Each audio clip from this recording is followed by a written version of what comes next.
یہ مسٹر کا ہیں، میری تخلیق۔ یہ شاعر ہیں، ایک خاموش اور پریشان شخص۔ ان کے چہرے پر خوف ہے، یہ کچھ جواب تلاش کر رہے ہیں اور انہیں جو پتہ چلتا ہے اس سے یہ خوف زدہ ہیں۔ میں نے مسٹر کا کو 1999 میں تخلیق کیا تھا۔ وہ میرے اور ایرانی حکام کے دوسرے نقادوں کے لیے خوف کا زمانہ تھا۔ اس وقت جن لوگوں کو ہم جانتے تھے اور جن سے محبت کرتے تھے انہیں قتل کیا جا رہا تھا۔ ایک کارٹونسٹ کی حیثیت سے مجھے اپنی بات کہنے کی ایک محدود سی آزادی تھی جو دوسروں کو نہیں تھی۔ مسٹر کا کو ڈرانے خواب آتے ہیں جس میں انہیں قاتلوں کا ایک گروہ نظر آتا ہے جو ان کے دوستوں کو بھی قتل کر چکا ہے۔ میری ڈرائنگز میں قاتل ویسے ہی فیڈورا ہیٹس پہنتے ہیں جو ایرانی انٹیلیجنس منسٹری کا وہ گروپ پہنتا تھا جو مخالفین کو قتل کر رہا تھا۔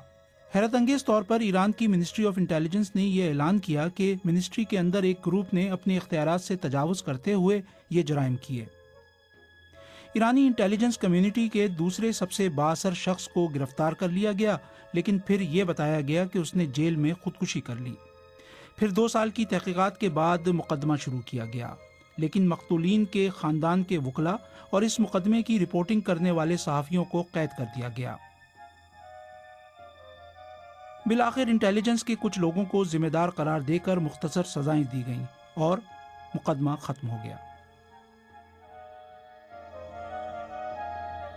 ان ہلاکتوں کے 15 برس بعد بھی میں یہ جاننا چاہتا ہوں کہ اصل ذمہ دار کون تھے۔ میرے خیال میں ایران میں آج بھی یہ ذہنیت موجود ہے کہ جو بھی حکام سے اختلاف کرے اسے راستے سے ہٹا دو۔